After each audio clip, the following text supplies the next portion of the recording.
Hey guys, what's up? It's Thomas. Today we're back here with SCP Explained. Today's video is an SCP-001 entry called the Black Moon. So, I actually don't really know about this SCP that often. I think I forgot about it. Oh. Well, let's learn more about this Dark Moon and see why it's part of the 001 class, huh? Shall we? I'm actually really curious now. So be sure to like, subscribe for more. Hope you enjoy. Let's go. Does the Black Moon howl? No, not yet. See the boy. He was born in a time before names. There weren't enough humans around to need them back then. He was one of a handful occupying a coastal village, using a tongue long since dead. They eked out a simple life, hunting, gathering, fishing.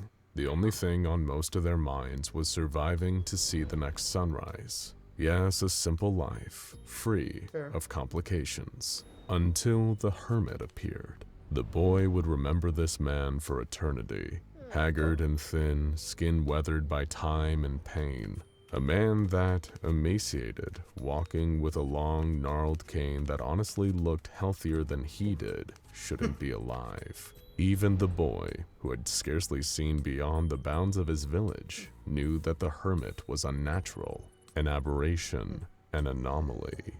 He walked into the center of the village, sat down on a large stone, and waited. Nobody dared ask his business, nor what the hermit waited for. Then, a few days later, the Black Moon howled.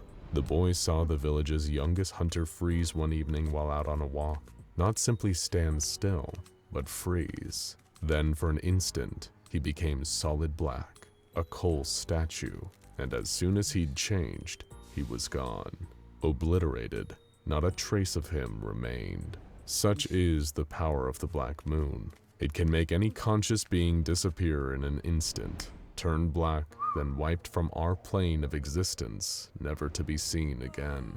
Its choice of victims seemed at each instance to be utterly random, but it would come for all who lived eventually. This is known to some as the howling of the Black Moon. Later that same night, the boy found himself talking to the hermit, who asked with small, frantic eyes what he had seen. When the boy told him, he let out a deep, rattling sigh. The boy, curious, asked him if he knew about the nightmare he'd just witnessed. The hermit looked up. He'd been the first one in the hermit's millennia of pursuit that had ever asked.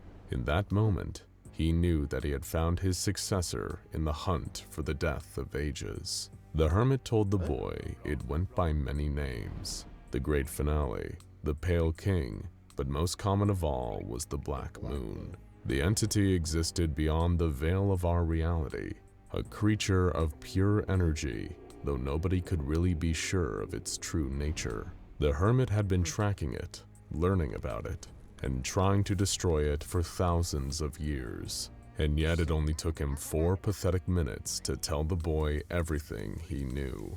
The boy, knowing still that something about the hermit was unnatural, asked how he came to be in this position.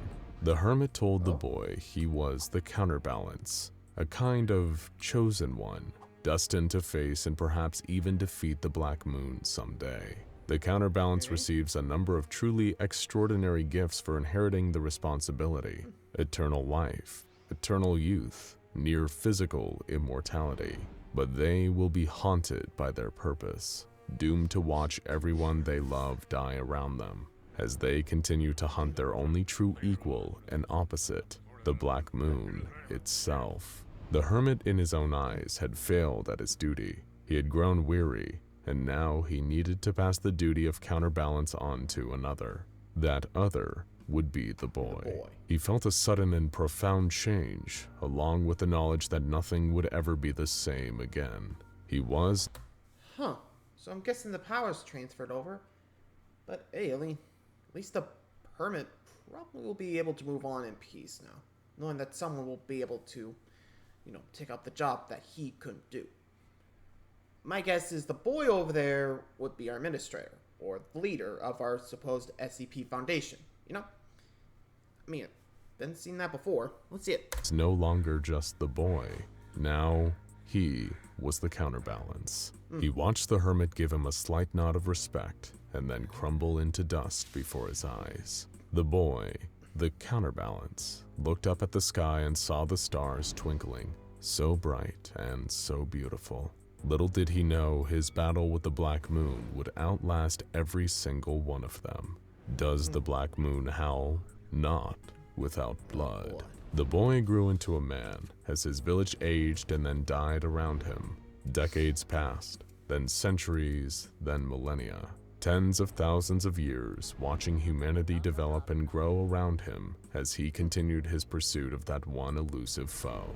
As science and diagnostic technology gained ground, absorbing and then evolving beyond all the old superstitions, the counterbalance gained a better understanding of the Black Moon, though even then, it still remained essentially a stranger. The entity was entropic, a being of pure randomness and chaos without consistent form. It didn't exist in our universe, but it could exercise its influence here with so-called obliteration events, much like the horrible fate that befell the young hunter from the village. But that was only the proverbial tip of the iceberg. The counterbalance tracked and noted obliteration events. They were exceedingly rare at first, something that occurred once every 1,000 years or so, like a terrible curse. But he couldn't help but notice a concerning trend emerging. It started happening once a century, then once a decade. He could feel the terrible future stretching out in front of him. How, over their shared eternity, the Black Moon would gain more and more ground. Would there come a day where it took someone once a year, once a month, a week, a day, an hour, a minute, a second? It'd spell the end of all conscious life, a total victory for the Black Moon, the end of the universe, the death of ages, a complete existential obliteration. He was swept up in a sobering realization. He couldn't win this fight alone. However, while his hunt for the Black Moon had been largely fruitless, the counterbalance had discovered many other things along the way.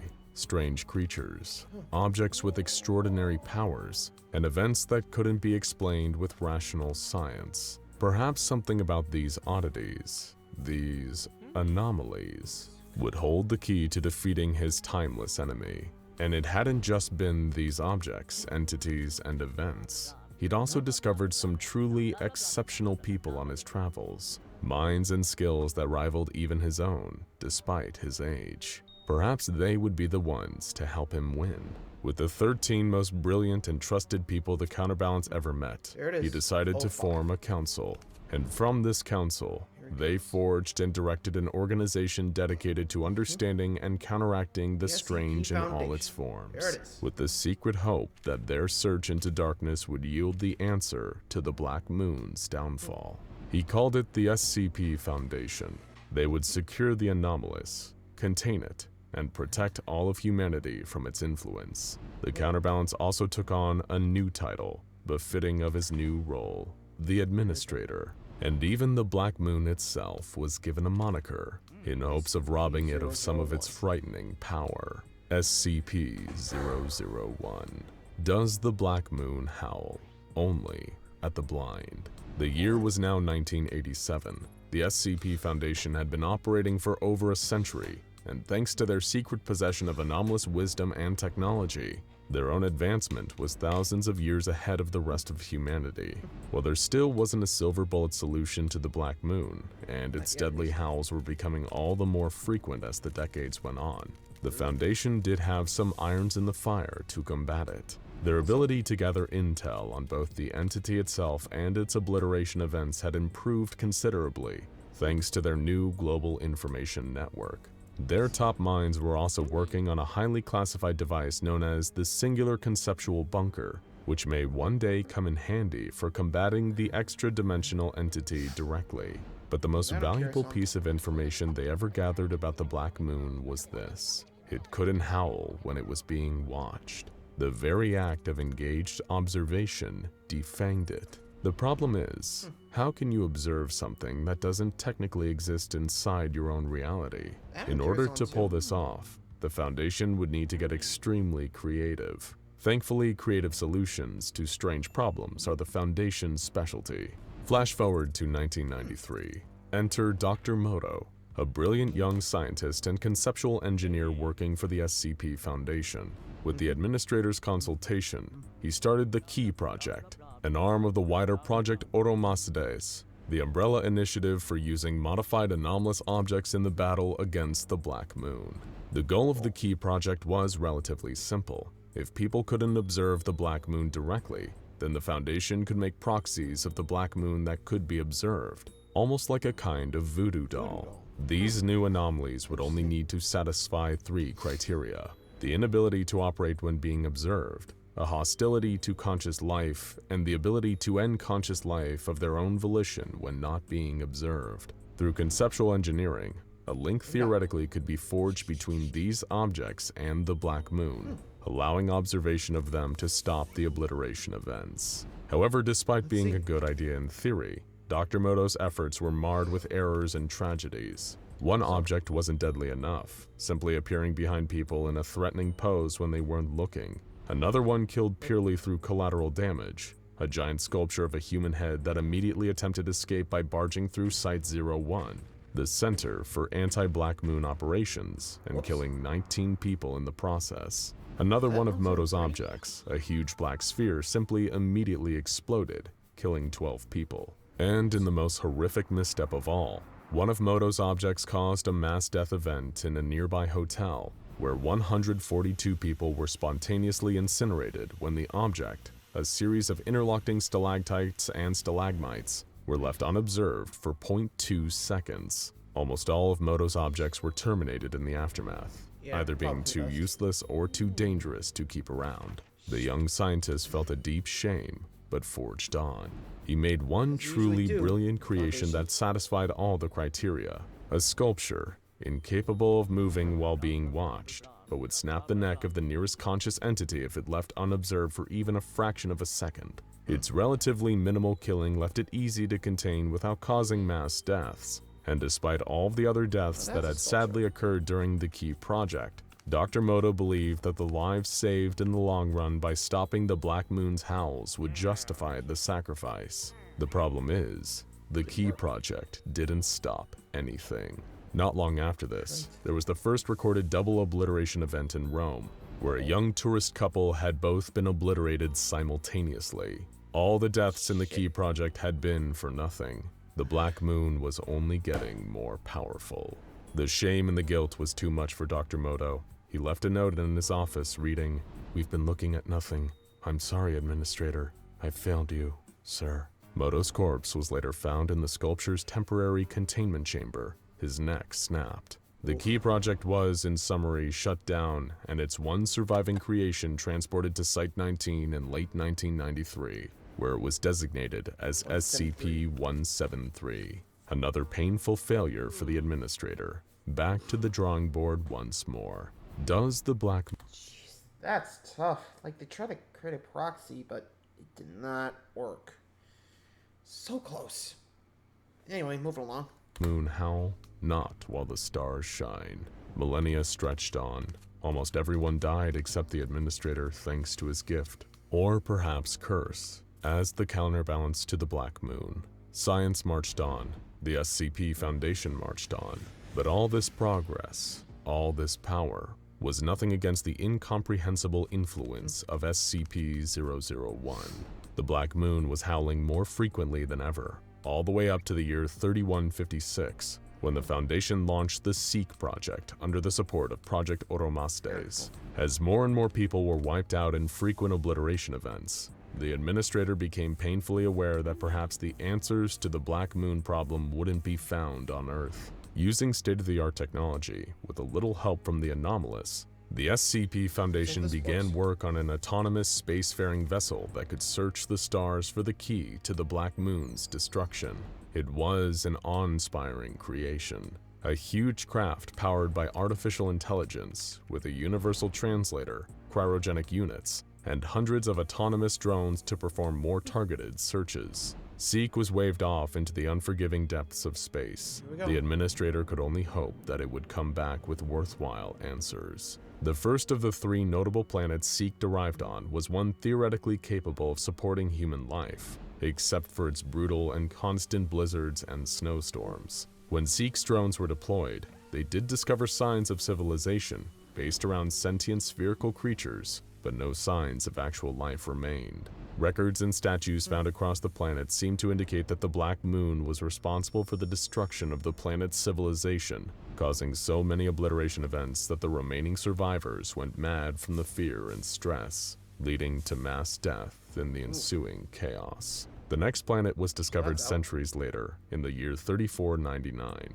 While this planet could also theoretically support human life, it suffered from frequent volcanic eruptions that rendered much of its surface a flaming mess. However, there were still the dormant ruins of a once advanced civilization of conscious beings. Much like the prior planet, they'd been driven extinct by Black Moon obliteration events a century before the Seek even arrived. Unlike the last planet, however, it seems that they accepted their fate and went gently into the night. The planet was now overrun by billions of armored bat-like creatures that operated on pure instinct, and thus were not considered conscious enough to be obliterated. The final planet was reached in 3764, and was the most fruitful of the three discoveries. This planet was hyper-advanced, fully urbanized, and covered in sprawling megacities, with records and technology over 1,000 years ahead of Earth. Before the Black Moon killed almost all of them, there were a species of humanoid telepathic fungi, and had developed an awareness of the Black Moon's existence that was on par with that of humanity's.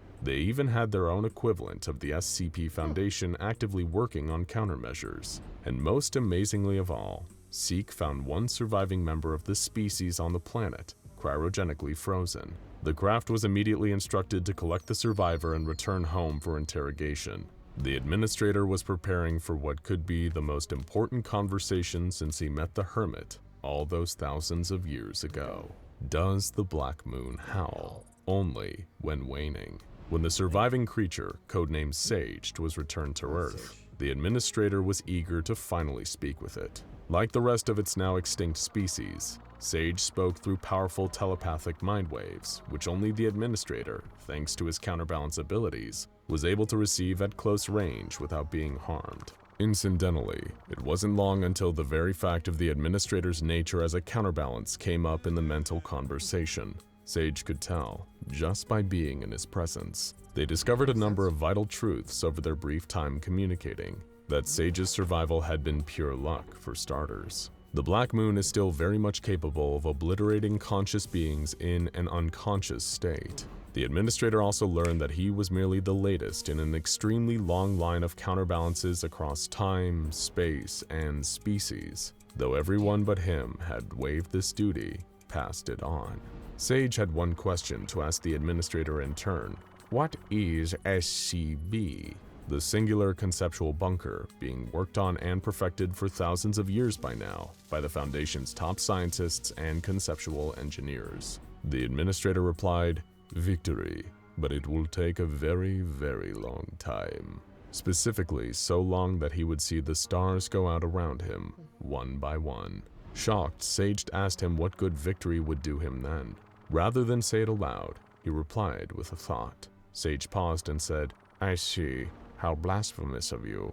Hopefully it works." After this, the administrator proceeded to the singular conceptual bunker and entered it, leaving instructions for the Foundation to be run by a newly formed O5 Council in his indefinite absence. Thousands of years later, in the year 5011, Sage spoke one more time, repeating the words, "Hopefully, hopefully," before turning solid black and disappearing. The Black Moon had claimed one more victim, but billions more had gone in the interim. The administrator had no more answers to give. At least, no more answers that anyone but him would understand. He was inside the singular conceptual bunker now, loaded into a device known as Tome, an experimental memorial module meant to pick up and record all the last messages of every dying civilization across the universe when the time finally came. All he could do was wait, and wait was exactly what we did. Does the Black Moon howl? Yes. Yes, it does. Years pass, too many to count. It's a time after names now, and Tome sits in the very center drinking in the end of the universe. The last of all the human colonies across the universe were obliterated by the Black Moon back in the year 7329. So long ago. but some of the final messages of fear, panic, and distress still echoed around in the administrator's mind. Hello? Is there anyone here? We require assistance. It's taking people every day. We need help. There's barely anyone left. We need help. Hello? Hello? Cabal 0943, we have abandoned the false flesh. We have abandoned the false flesh. The shepherd's crook broken neath my knee. Cabal 0943, Cabal 0943, forgive us! Forgive us! We're going to leave this on. It's so dark outside now. It's blotted out the sun. I have to go now. Respond. First convenience. Emergency. Situation developing. Require additional resources. My fault, your fault, our fault, my fault, your fault, our fault, my fault, your fault, our fault! Rip my brain out now, rip my brain out now! And a small child, the last on Earth, simply asking, hello? Into an indifferent microphone. But the administrator had to wait, as the singular conceptual bunker became the solitary conceptual bunker. He was the last conscious being in the universe, and still he needed to wait as the stars went dark outside. Only when there was nothing outside but black was it finally time for the counterbalance's long game to play off. Here we go. There was nothing left of our universe. The only thing here was the SCB and the Black Moon itself. With everything else gone, the Black Moon only had one conscious being left to obliterate. It opened the door to the solitary conceptual bunker and stepped inside. This doesn't make sense. How can the Black Moon, an entity beyond our dimension, beyond physical form, take a step? Good question. The same question, incidentally, that was going through the Black Moon's mind as it entered the bunker. It didn't look at all how the entity expected. It was like a bar, a counter, with rows of bottles behind it, a jukebox playing in the corner. A man stood behind the bar cleaning the glasses. The counterbalance. The administrator. He said, well, there you are. Certainly took your time. Can I pour you a little something? This only served to increase the Black Moon's confusion. It had form here. Dark smoke compressed into a vaguely humanoid shape. It could speak. It could think. None of this made any sense. The being that had just wiped out all conscious life and seen the very death of the universe was truly and utterly confused. The administrator just seemed to be enjoying himself, preparing for a confrontation hundreds of billions of years in the making.